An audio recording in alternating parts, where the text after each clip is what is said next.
El presidente López Obrador está a fines de su sexenio, le faltan menos de 9 meses ya para terminar, y está haciendo corte de caja, ¿no? Está inaugurando obras de aquí por allá, la gran mayoría inacabadas, el Tren Maya inacabado, le falta la mitad probablemente a ese tren. La refinería, pues ya la había inaugurado hace un buen rato, pero sigue sin dar gasolina, probablemente se tarde quizás 2 años después de haberse inaugurado para que dé un poco de gasolina y otros, el aeropuerto, el AIFA, pues que ha sido un aeropuerto que es un aeropuerto muy modesto, pero ha sido sobre todo un aeropuerto que no ha servido mucho para ayudar en el tránsito aéreo del Valle de México y en particular de la Ciudad de México. Bueno, pues le ha dado últimamente por hablar de los logros económicos en su sexenio y le ha dado en particular de hablar de que vamos a crecer, o en este sexenio crecimos 1.3% anual, y no le parece tan mal dado la pandemia. Bueno, para empezar, ese crecimiento no va a ser de 1.3, probablemente va a ser de 1.1, pero es un crecimiento tan, pero tan insignificante que básicamente nada más sirve para cubrir el incremento poblacional. Puesto de otra manera, cuando él entra en 2018, teníamos los mexicanos un ingreso per cápita por mexicano que va a ser muy similar al que vamos a tener a fines del sexenio. Entonces, nada de que vanagloriarse, pero él dice, bueno, es que nos tocó la pandemia. Pues sí, todo es relativo, pero en otros países el crecimiento fue mucho mejor, a pesar de que también hubo obviamente la pandemia.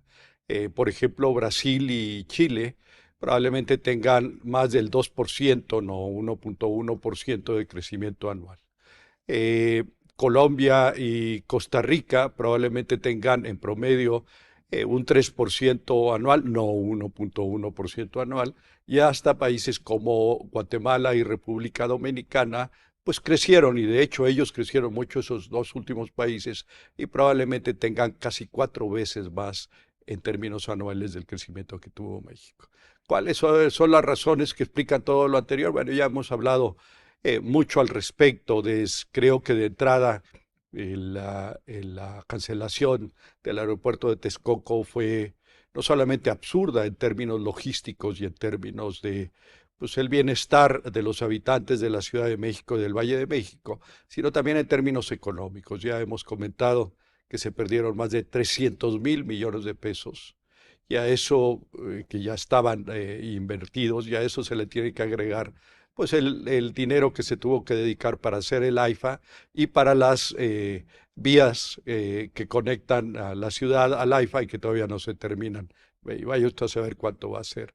Pero aparte, el impacto que tuvo mayor no fue allí, no fue en uno de esos 300.000 millones de pesos y más, un poco más, sino en el caso de la percepción que tenían los inversionistas, la inversión privada, tanto nacional como extranjera, acerca de lo que iba a suceder en el sexenio. Y bueno, pues esa percepción negativa repercutió mucho en la inversión que tuvimos a lo largo sobre todo de los primeros 4 años de este gobierno.